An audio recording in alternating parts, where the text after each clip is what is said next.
नमस्कार. श्री विनीत विनायक जोशी लिखित चैतन्य परीस हे पुस्तक आपण वाचत आहोत. आज आपण 19व्या प्रकरणातला पुढचा भाग वाचायला घेतो आहोत.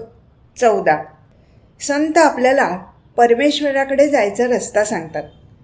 त्या मार्गाने गेलो तर आपल्याला खचितच भगवंताची प्राप्ती होईल. श्री महाराज सांगतात, संतांनी रामकर्ता या भावनेने कर्म केलं. आपण मीपणाने करतो म्हणून कर्म आपल्याला बंधनकारक बनतं. एखादा खूप ज्ञानी झाला पण ते ज्ञान वृत्तीत उतरलं नाही तर काय उपयोग?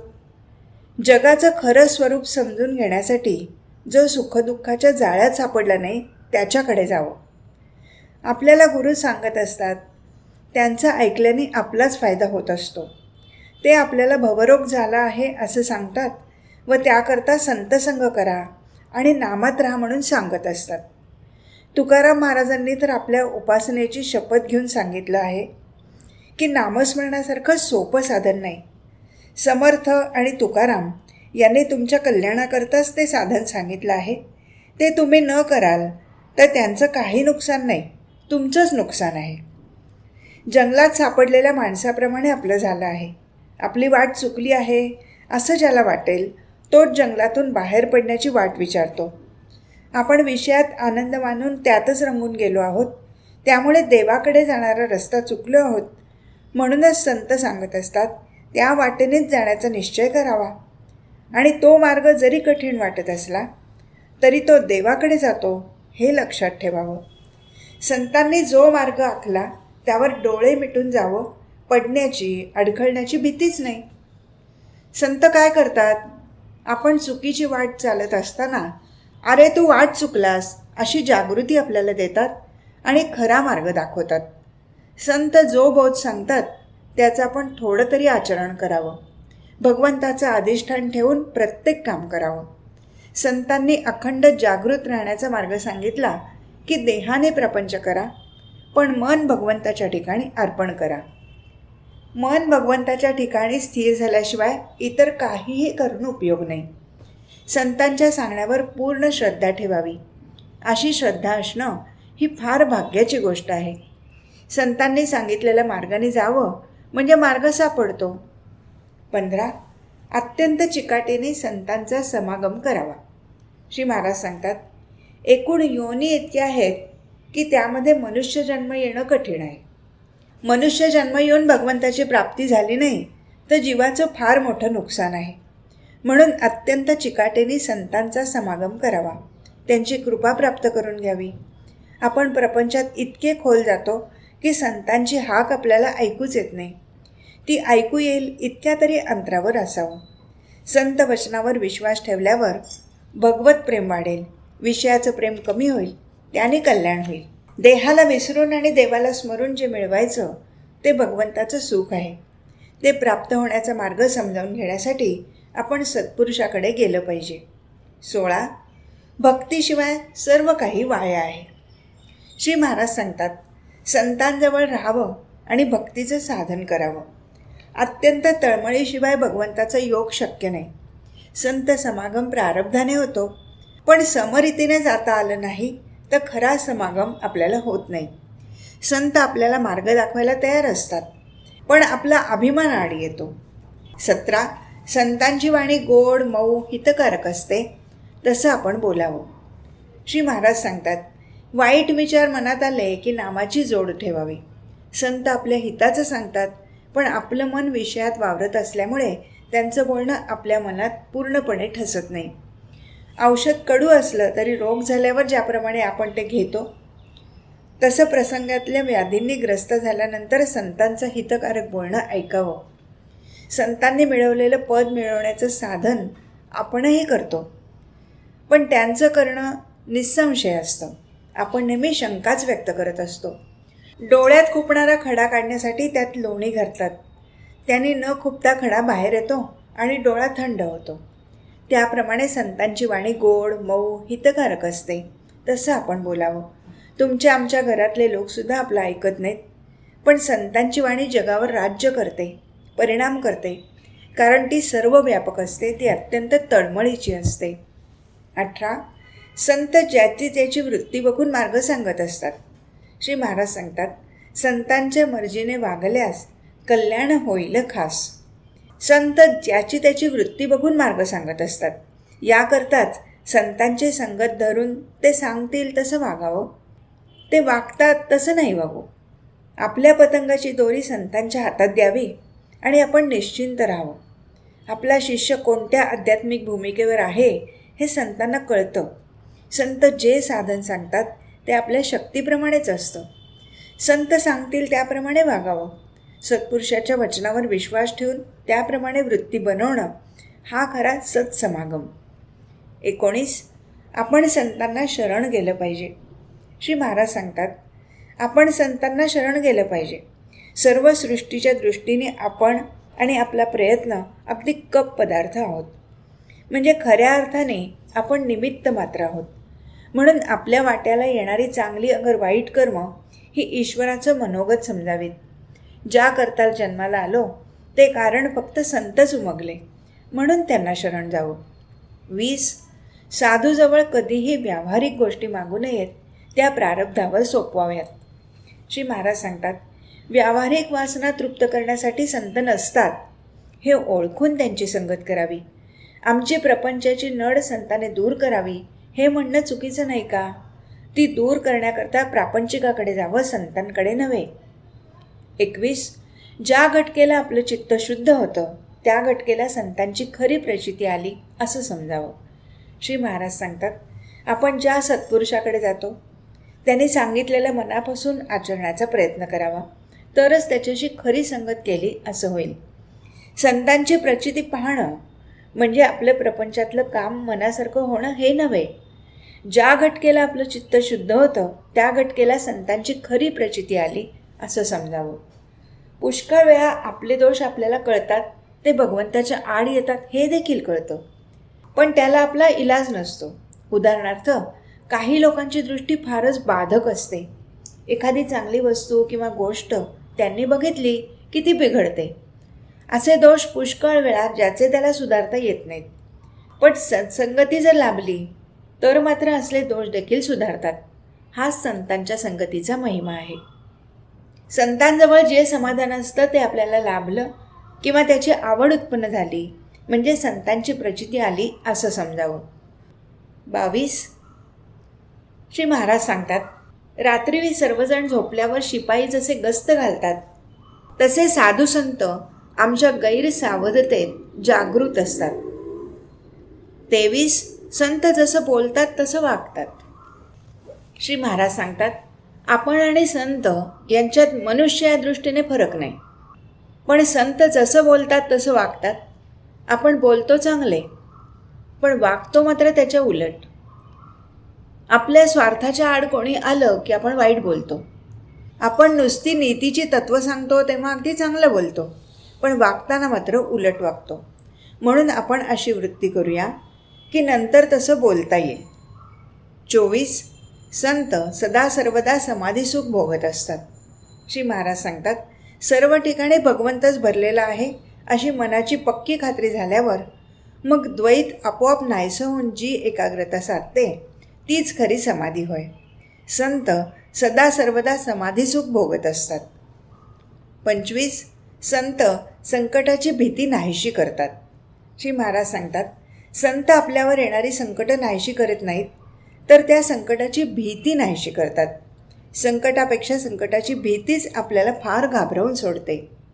26. संतांनी 4 गोष्टी करायला सांगितल्या आहेत.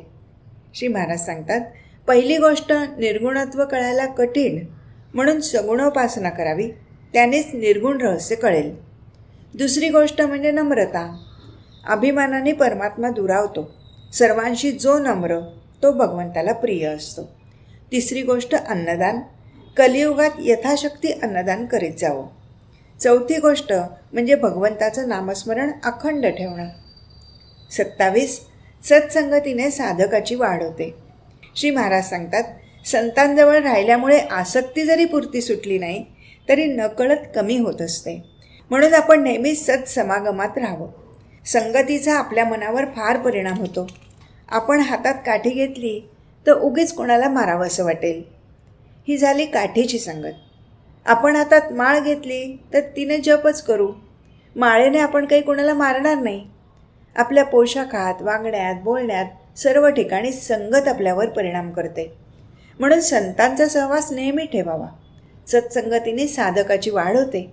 संतांच्या संगतीत गेलो की आपलं कर्तृत्व संपलं असं मानलं पाहिजे. 28. संतांनी देह सोडल्यावर सुद्धा लोकांना त्यांचं अस्तित्व भासतं. श्री महाराज सांगतात, साधूने देह ठेवला तरी सत्तेने जागृत राहिला. संतांच्या देहाची प्रारब्धगती संपली. काया आज दिसेनाशी झाली, परी अजरामर राहिली. संतांचं अस्तित्व त्यांच्या देहात नसून त्यांच्या वचनात आहे. संतांनी देह सोडल्यावर सुद्धा लोकांना त्यांचं अस्तित्व भासतं. प्रकरण 20. सद्गुरू. परमेश्वरीय शक्तीविषयीची वाटणारी ओढ आणि संत विभूतींविषयी मनामध्ये उत्पन्न झालेला आदर, जिव्हाळा, निर्माण झालेलं प्रेम आणि वाटणारी कळकळ साधकाला साधन करायला आणि उपासना मार्गावर प्रखर वाटचाल करण्यासाठी प्रवृत्त करते आणि ते साधन उत्तम प्रकारे चालू राहण्यासाठी प्रेरणा देते. उपासना सुरू झालेली असते. नामस्मरण होत असतं. सद्ग्रंथ वाचन, सद्ग्रंथातले उपदेशाचे आणि संत विभूतींनी दिलेल्या शिकवणीचं चिंतन, मनन ह्या गोष्टी देखील मनाच्या अंतर्गत पातळीवर घडत असतात. अशावेळी आयुष्याच्या वेगवेगळ्या टप्प्यावर काही विशिष्ट साधुसंतांची उपासना हातून घडल्याचे अनुभवाला येतं आणि त्या प्रत्येक टप्प्यावर अशा थोर संत विभूतींनी सांगितलेलं साधन साधकाच्या हातून घडतं. गुरुतत्व एकच असल्याकारणाने त्या त्या टप्प्यावर ज्या संत विभूतींची उपासना साधकाच्या हातून घडते त्या सर्व संत विभूतींचे आशीर्वाद साधकाला मिळतात. त्यांची कृपादृष्टी होते आणि साधकाला व्यावहारिक आणि आध्यात्मिक पातळीवर त्या कृपेचा अनुभव देखील येतो. साधकाच्या हातून घडत असलेली परमेश्वरीय शक्तीची उपासना आणि होत असलेलं साधन जेव्हा एका विशिष्ट पातळीवर किंवा टप्प्यावर येऊन पोचतं त्यावेळी साधकाच्या आयुष्यात त्याच्या सद्गुरूचा प्रवेश होण्याची वेळ जवळ येऊ लागते. श्री महाराज म्हणतात की परमेश्वर मिळावा म्हणून तळमळ लागली की तुमचा गुरु प्रत्यक्ष जमिनीतून वर येईल. साधकाला आता त्याच्या सद्गुरूची ओढ वाटू लागते. गुरुतत्व एकच असलं तरी एखाद्या विशिष्ट संत विभूतीविषयी मनातून भाव दाटून यायला लागतो. आपलेपणाचा भाव वाढतो. त्या विशिष्ट विभूती तत्वासमोर आल्यानंतर मनाच्या अंतरंगात कालवाकालव होते. शरीरावर रोमांच उभे राहतात. डोळ्यातून अश्रुधारा वाहू लागतात. वृत्ती चरणावर स्थिर होते. कितीही वेळा त्या संत विभूतीकडे डोळे लावून पाहिलं तरी समाधान होत नाही. पुन्हा पुन्हा ते सगुण रूप डोळ्यात साठवावं असं वाटतं. पुन्हा पुन्हा त्यांचं दर्शन घ्यावं असं वाटतं. सगुणातलं विभूती तत्व जरी समाधीस्थ झालेलं असलं तरी ती ओढ काही कमी होत नाही. उलट पक्षी ती वाढतच जाते. सगुणातलं विभूती तत्व आता निर्गुणातून सूक्ष्म रूपाने साधकाच्या पाठीमागे भक्कम उभं राहतं. त्याला मार्गदर्शन करतं. आता साधकाला आपल्याला एका विशिष्ट संत विभूतीच्याच विषयी मनात अत्यंत पूज्यभाव का दाटून येत आहे, डोळ्यातून अश्रुधारा का वाहत आहेत, शरीरावर रोमांच का उभे राहत आहेत, अडचणीच्या वेळी त्यांना कळकळीने का हाक मारली जात आहे याची उत्तरं हळूहळू मिळायला लागतात. कारण साधकाला त्याच्या मनाच्या खोल अंतर्गत गाभ्यात त्याच्या सद्गुरूंची ओळख पटलेली असते. ही जाणीव प्रथम सूक्ष्म असते, नंतर ती तीव्र स्वरूप धारण करते. अशा पद्धतीने साधना मार्गावर वाटचाल करत असताना उपासनेच्या एका विशिष्ट टप्प्यावर साधकाच्या आयुष्यात त्याच्या सद्गुरूचा प्रवेश होतो. साधकाच्या अंतरंगात सद्गुरू तत्व पूर्ण भावाने प्रगट होतं. सद्गुरू तत्व साधकाच्या अंतरात प्रवेश करून त्याला अनेकविध गोष्टींची प्रेरणा देतं. हेच विभूती तत्व साधकाच्या पुढच्या जन्मात देखील त्याच्याबरोबर पूर्ण भावाने प्रकटलेलं असतं. हे जरी एका विशिष्ट टप्प्यावर घडत असलं तरी सद्गुरूचं साधकाकडे त्याच्या जन्मापासूनच पूर्ण लक्ष असतं. त्याच्या आयुष्यात घडणाऱ्या सर्व घटनांकडे सद्गुरूंचं लक्ष असतं. साधकाची उपासना एका विशिष्ट भावापर्यंत पोहोचली की सद्गुरू तत्वाचं दैवी प्रकटीकरण साधकाच्या आयुष्यात होतं. काही वेळेला असंही घडतं की साधकाच्या आयुष्यात असा एखादा प्रसंग घडतो की त्याची प्रपंचातली आसक्ती अचानक कमी होते आणि तो सद्गुरूंपाशी पूर्ण भावाने शरणागत होतो आणि सद्गुरूच्या चरणाशी त्याचं चित्त स्थिर होतं. अशा वेळी सद्गुरूंनी आपल्याला दोन्ही हातांनी कवेत घेतलेला आहे याचा अनुभव साधकाला येतो. जन्मोजन्मीची खूण पडते. सद्गुरू तत्व मनाच्या अंतरंगात प्रवेश करतं आणि तिथेच विसावतं. ज्यावेळी सद्गुरूंचा प्रवेश साधकाच्या आयुष्यात होतो तो त्याच्या आयुष्यातला परमोच्च क्षण असतो आणि जेव्हा सद्गुरू साधकाला अनुग्रह देतात त्यावेळी त्यावर सुवर्ण कळस चढतो. आता श्री सद्गुरूंनी त्यांच्या शिष्याचा हात त्यांच्या हातात घट्ट धरून ठेवलेला असतो. श्री महाराजांनी सांगितल्याप्रमाणे आता साधकाच्या प्रापंचिक आणि पारमार्थिक बाबतीत सद्गुरूचीच सत्ता चालते. आता आपले सद्गुरू आणि त्यांनी सांगितलेलं साधन प्राणापलीकडे जपणं एवढंच साधकाच्या आयुष्याचं ध्येय राहतं आणि आयुष्याच्या शेवटच्या श्वासापर्यंत साधन टिकून राहणं एवढीच साधकाची तळमळ शिल्लक राहते. साधक त्याच्या सद्गुरूंवर पूर्णपणे भार टाकून आणि विश्वास ठेवून साधनेचा आनंद उपभोगत असतो. सद्गुरू तत्व अंतरंगात विसावल्याचा उत्कट अनुभव येऊन त्या भावातच तो राहू लागतो आणि आता आयुष्यात सद्गुरूच्या पलीकडे काही मिळवायचं राहिलेलं नाही याचा अनुभव साधकाला येतो. प्रस्तुत प्रकरणात गुरु कोणाला म्हणावं? आपला सांभाळ करणारा कोणीतरी आपला सद्गुरू आहे ही जाणीव कशी जागृत ठेवावी? सद्गुरूंची कामगिरी कोणती? गुरुला अनन्य शरण जाऊन त्यांनी सांगितलेलं साधन कसं करावं? सत्पुरुषाचा अनुग्रह झाला की त्या व्यक्तीच्या प्रापंचिक आणि पारमार्थिक बाबतीत त्या सत्पुरुषाचीच कशी सत्ता असते इत्यादी अनेकविध बाबतीत श्री महाराजांनी उपदेश केलेल्या शिकवणीचा परामर्श घेतलेला आहे. 1. गुरु कोणाला म्हणावं? श्री महाराज सांगतात, जिथे आपलं समाधान होतं तेच गुरुपद म्हणावं. गुरुपद कुठेही एकच असतं. गुरु जे साधन सांगेल त्यातच त्याला पाहावं. परमेश्वर मिळावा म्हणून तळमळ लागली की तुमचा गुरु प्रत्यक्ष जमिनीतून वर येईल. तो सारखा तुमच्याकरता वाट पाहत असतो. गुरु हा जन्मोजन्मी तुमची काळजी घ्यायला तयार आहे. त्याला देह नसला तरी तो नाही असं समजू नका. परलोक साधून देणाऱ्यांना सद्गुरू म्हणतात. जो मनुष्य आपल्याला काही कळत नाही हे कबूल करतो त्यालाच सद्गुरूकडे जाण्याचा रस्ता मोकळा होतो. जो आपली विषय वासना कमी करून आपल्यामध्ये नामाचं प्रेम उत्पन्न करील तोच खरा सद्गुरू होय. 2. माझा सांभाळ करणारा कोणीतरी म्हणजे सद्गुरू आहे ही जाणीव जागृत ठेवावी. श्री महाराज सांगतात, आपण 3 गोष्टींकडे कटाक्षाने लक्ष द्यावं. 1. आचरण अगदी शुद्ध ठेवावं. 2. नामाला कधीही सोडू नये. 3. माझा सांभाळ करणारा कोणीतरी म्हणजे सद्गुरू आहे ही जाणीव जागृत ठेवावी. आपला देह मनुष्य आपल्या मनाने चालवतो आणि खड्ड्यामध्ये पडतो.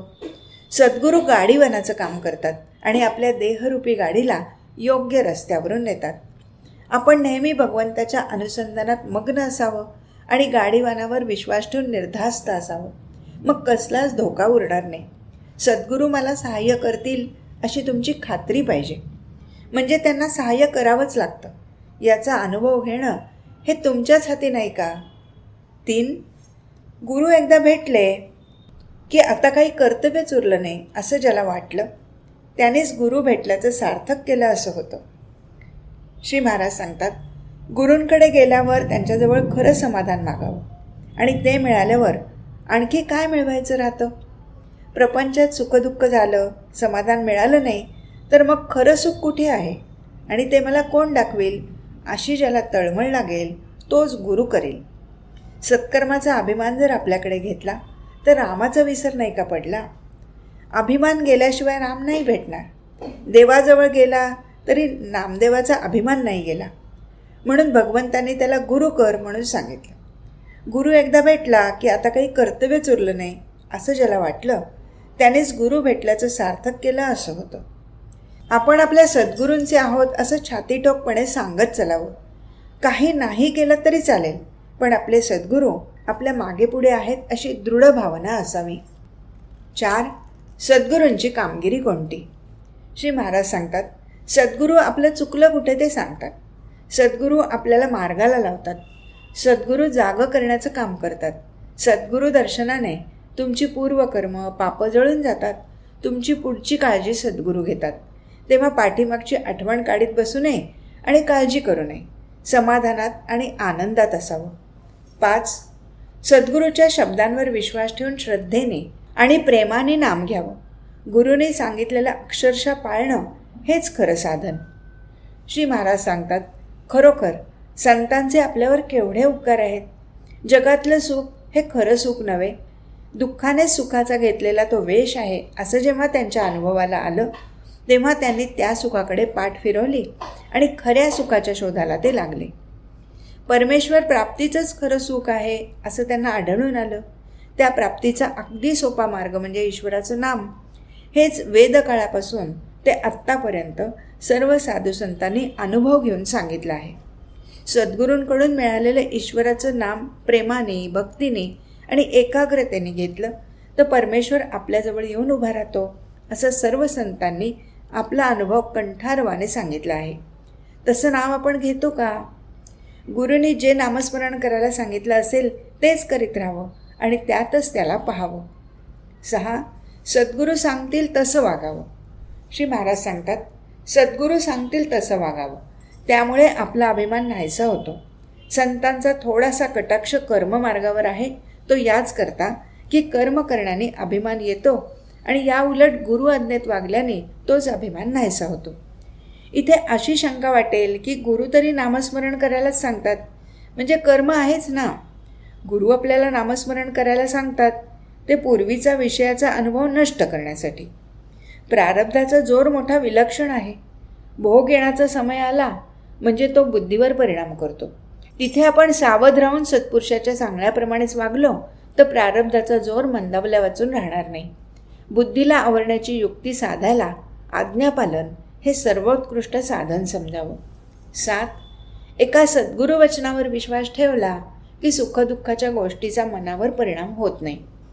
श्री महाराज सांगतात, गुरुचरणी अत्यंत विश्वास आणि साधनाचा अखंड सहवास, येथे प्रपंचाचा सुटला फास, हाच परमार्थाचा मार्ग आहे खास.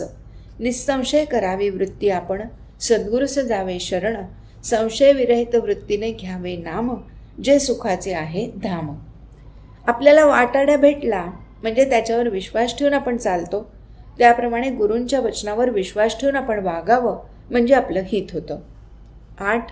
सत्पुरुषाचा अनुग्रह झाला म्हणजे त्या व्यक्तीच्या प्रापंचिक आणि पारमार्थिक बाबतीत त्या सत्पुरुषाचीच सत्ता असते.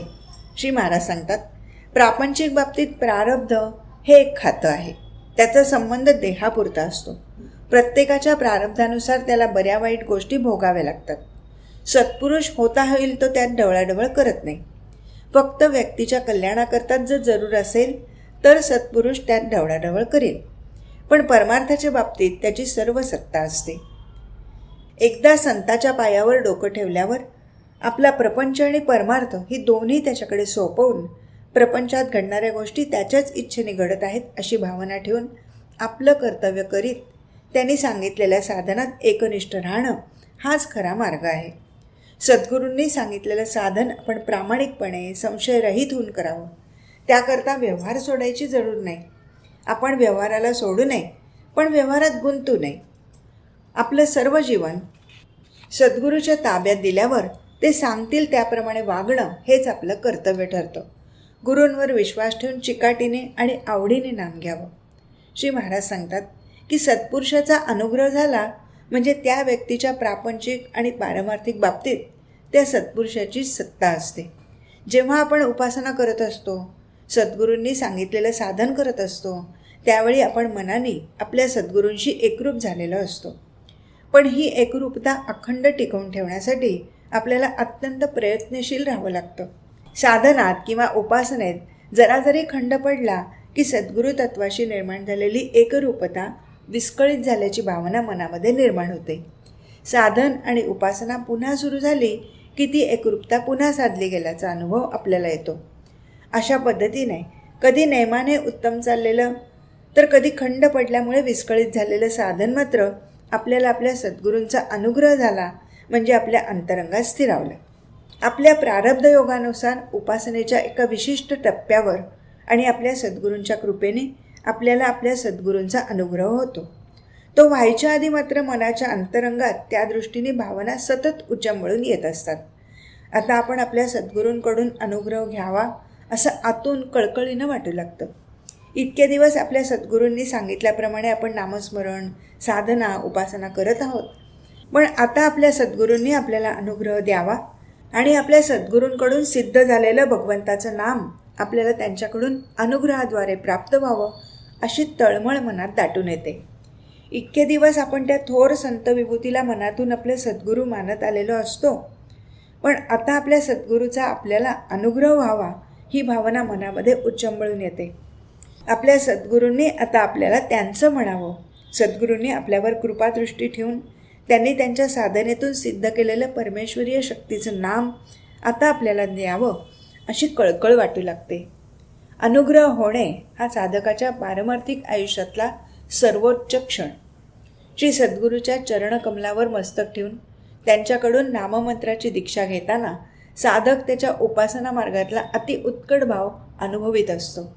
जणू आता काही मिळवायचं उरतच नाही. साधकाने श्री सद्गुरूच्या चरणकमलावर, पादुकांवर मस्तक ठेवलेलं असतं. भावना अति उच्चंबळून आलेल्या असतात. चरणपादुकांवर आता अश्रूंचा अभिषेक सुरू झालेला असतो आणि चैतन्य स्वरूप असलेले आपले श्री सद्गुरू आता त्यांच्या प्रखर साधनेतून सिद्ध झालेल्या चैतन्यमय अशा परमेश्वरीय शक्तीच्या नाममंत्राची दीक्षा साधकाला देतात. श्री सद्गुरू आणि परमेश्वरीय शक्ती एकरूप झालेले असल्याकारणाने श्री सद्गुरू जेव्हा नाममंत्राची दीक्षा देतात तेव्हा सद्गुरू, भगवंत आणि भगवंताचं नाम या तिन्ही गोष्टी एकवटल्या जातात, एकरूप होतात आणि अनुग्रहाच्या माध्यमातून सद्गुरूंकडून सिद्ध झालेलं म्हणजेच परमेश्वरीय शक्ती आणि भगवंत स्वरूप असलेल्या सद्गुरूंच्या दैवी ऊर्जेने युक्त असलेलं नाम आता सद्गुरूंच्या मुखातून अथवा सद्गुरू तत्वाच्या प्रेरणेतून वाणी रूपाने साधकाच्या अंतरंगात प्रवेश करतं आणि स्थिरावतं आणि ते सुद्धा कायमचं. आता काही शेष उरत नाही. आता अनुग्रह होऊन श्री सद्गुरूंकडून परमेश्वरीय शक्तीने आणि ऊर्जेने सिद्ध झालेलं नाम जेव्हा प्राप्त होतं तेव्हा ते नाम सतत काळजीपूर्वक आणि आदराने घेत राहणं एवढीच इतिकर्तव्यता साधकाच्या आयुष्यात उरते. पूर्वी ज्या नामाचं स्मरण साधकाला होत होतं तेच नाम सद्गुरूकडून सिद्ध होऊन आता जेव्हा अनुग्रहाद्वारे साधकाला प्राप्त होतं तेव्हा नामाचं वर्तुळ पूर्ण होतं. नाम हे साधनही आहे आणि साध्यही आहे याचा प्रत्यय साधकाला येतो. नामस्मरण आता अधिक तीव्रतेने होऊ लागतं. अनुग्रह झाल्यानंतर साधकाच्या प्रापंचिक आणि पारमार्थिक बाबतीत सद्गुरूंची सत्ता असते आणि याचा अनुभव साधकाला येऊ लागतो. श्री सद्गुरू तत्व अंतरंगात स्थिरावल्यावर आतून प्रेरणा होऊ लागते. आता आपले सद्गुरू आपल्या अंतर्मनात स्थिर होतात आणि आपल्याला ते मार्ग दाखवू लागतात. त्यांच्या सत्तेचा अनुभव आपल्याला येऊ लागतो. आपण आपल्या प्रपंचात आणि पारमार्थिक बाबतीत कसे वागलं पाहिजे, आपण काय करणं अपेक्षित आहे आणि काय करणं अपेक्षित नाही याची जाणीव आपले सद्गुरू आपल्याला वेळोवेळी करून देऊ लागतात. आज इथेच थांबू. हरिओम तत्सत.